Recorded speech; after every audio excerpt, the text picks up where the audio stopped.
po sila ng Santa Rita, si Kuya Vito. Marami pong dalang pamaypay at flyers. Doon po schedule nila. Hindi daw po natuloy kasi marami pong media. Bumalik po sila ng Santa Rita mga 2:30 to 3 o'clock. Ang sabi po, nagkalat ang media sa Bani. Hindi kami makapag-operate. Natulog lang ako doon, sabi po niya gano'n. Tapos doon na itinuloy yung operation nila. Nagpahinga lang po sila saglit, kumain. Tapos itinuloy po yung operation. Nagbibigay pa rin po. Kaya lang, nasa likod bahay na po sila. Opo, nakahawak din po ako. Nag-abot din po ako. Doon sa tagabigay. 2 bundle po yung naibigay ko. Para po malaman ng lahat na nagkabayaran po. Na hindi naman po dapat na bayaran nila ang tao. Sa pagboto nila, ginawa po nila para makuha po nila yung posisyon. Sa gitna ng hindi malinis na resulta ng halalan, pinasasalamatan pa rin ni Sanyang Lim ang kanyang mga kababayan na naniwala at sumuporta sa kanyang kandidatura. Tiniyak niyang walang mababago sa kanyang pagtulong sa mga residenteng nangangailangan. Sa mga kasama ko na ninindigan sa matuwid na landas at naniniwala sa matuwid na panunungkulan, taas no tayo, wag tayong kahit takot-takot tayo, kahit lait-laitin tayo, taas no tayo lahat dahil lumaban tayo, wala tayong biniling tao at tayo ay lumaban na sana maayos ang bayan natin. Kaya lang, dahil dito sa taong nakaupo na sobra-sobra na ang kanyang ginagawang pagmamalupit at pananakot sa tao, ay hindi talaga lumabas yung tunay na boses ng masa. Maliban sa dagsang testimonya ng mga tao sa ginawang vote buying ng nakaupo, natuklasan ng kampo ni Sanyang Lim ang grabing discrepancies sa bilang ng pangkalahatang boto at mga bumoto. Upang mabigyang laya at hustisya ang tunay na damdamin ng mga taga-Masinloc, nagsampa ng protesta si Sanyang Lim at hiniling sa korte na muling bilangin ang boto sa mga balota sa paraang mano-mano. Nag-file po kami ng election protest. So basically, we're contesting the results of the recent elections in the municipality of Masinloc. Because our grounds are basically one, the results generated by the PCOS machine is not reliable. Second, there were massive irregularities and fraud committed, detrimental to the results, the accurate results of the elections. So basically, we filed an election protest to ensure that the will of the people of Masinloc will prevail. Ako naniniwala ako na lalabas yung tunay na busis ng masa na matagal nang sinalaula nitong politikong idora sa bayan ng Masinloc. Kaya hindi po tayo titigil hanggat ang demokrasya maibalik sa bayan namin. Yung sa election protest na yun na kung saan higit na mahalaga na malaman natin ang buong katotohanan nung nangyari dun sa botohan nitong nakaraang Mayo at 13. At least makita natin ang katotohanan na kundara kasi naghahanap ang mga tao. Kaya kailangan mabigyan ng hustisya yung mga boto ng mga tao, taong-bayan ng Masinloc. During election, lahat ng mga PCOS machines nasira. At pinagtatakahan ko, nung testing and sealing, maayos naman lahat ng PCOS machines. Pero pagdating ng election, lahat ng barangay, sira lahat ng PCOS machines. Katulad doon sa Barangay Bani, pinalitan yung isang PCOS doon dahil umusok, nasira. At kasi hindi natin makikita kung ano talaga yung totoo kasi pwedeng ang CF cards, programmable yan. May program na yan. Kahit na sinabi nating 0 yan, pagdating ng bago magbotohan.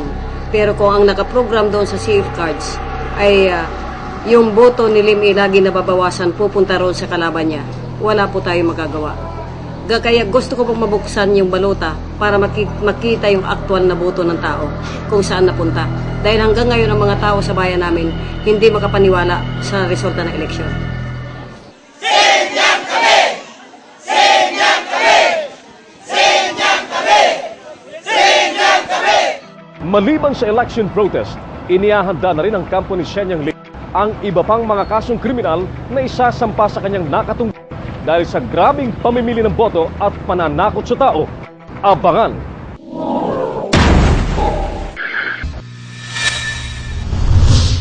Susunod, alamin kung paano nakatulong ang PCSO sa isang pasyenteng may malalang sakit. Daghang salamat! Diyos mabalos. Muchas gracias. Madamong ignat salamat. Salamat po. Dahil sa inaalagaan mong numero, libo-libo rin ang naaalagaan ng PCSO. Kaya naman panay ang thank you nila sa iyo.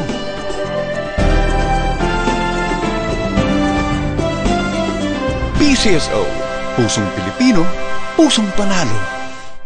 Sa pamamahayag, sa radyo o telebisyon man, dapat pinahahalagahan ang kapakanan ng bayan.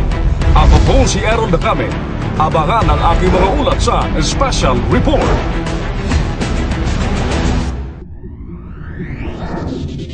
Para sa anumang impormasyong nais niyong iparating sa Special Report, tumawag o mag-text sa mga numerong ito.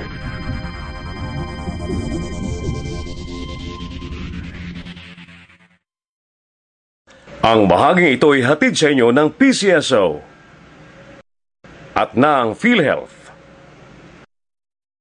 10 taon ko nang inaalagaan tong Lotto outlet ko. At alam ko, di lang ako nakikinabang dito. Dahil sa negosyong inaalagaan niyan, libo-libo rin ang naaalagaan ng PCSO. Salamat PCSO. Maasenso na ako. Marami pang natutulungan ko. Salamat po.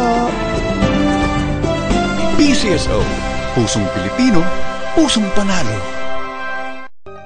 Magandang hapon po sa inyong lahat. Sa ngalan ng pabunuan ng PCSO, ako po ang inyong General Manager, si Attorney Jose Ferdinand Rojas II. Nag-aanyaya sa bawat isa na subaybayan ang kwento ng mga pamilyang natutulungan ng ating Medical Assistance Program at iba pang proyektong pangkalusugan ng PCSO.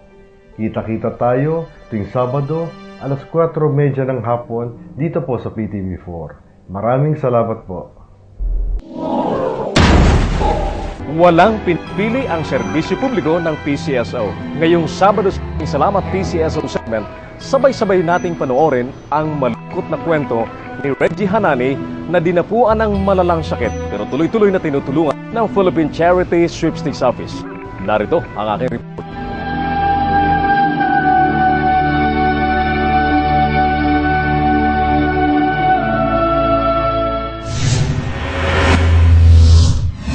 Beauty parlor. Dito parang fulfilled ang buhay ng karamihang mga nasa third sex. Nakakakilos ng malaya. Girl na girl, ika nga. At higit sa lahat, madaling kumita ng pera. Pero sa parlor din nagsimula ang malungkot na kwento ni Reggie Hanani ng Taguig City. Namamasukan siya sa isang beauty parlor sa Cavite City. At isang araw, bigla na lang sumakit ng todo ang kanyang tiyan. Dati nagsusuka siya, sumasakit ang tiyan niya, meron siyang pato sa likod. Ano ba yung tawag yung tignis doon? Hanggang sa dinala ko sa San Juan Videos, akala ko mura lang dyan. Ngayon, nung 3 araw ko, 60,000 na kaagad ang bill ko.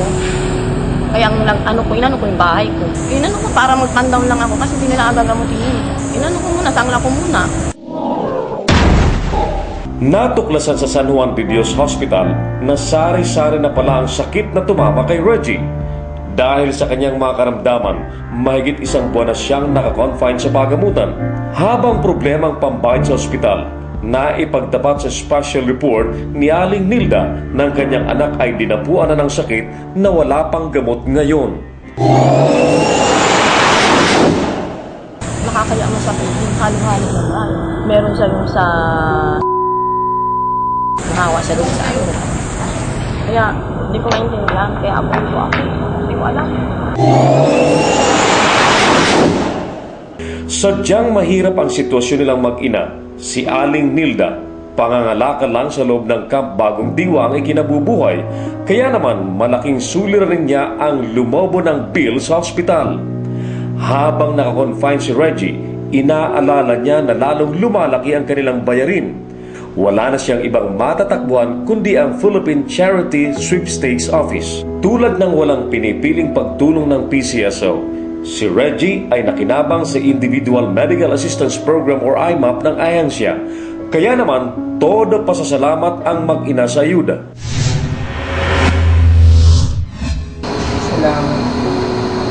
Maraming salamat sa PCSO at tulungan niyang anak ko sa lahat ng bumubuo ng PCSO.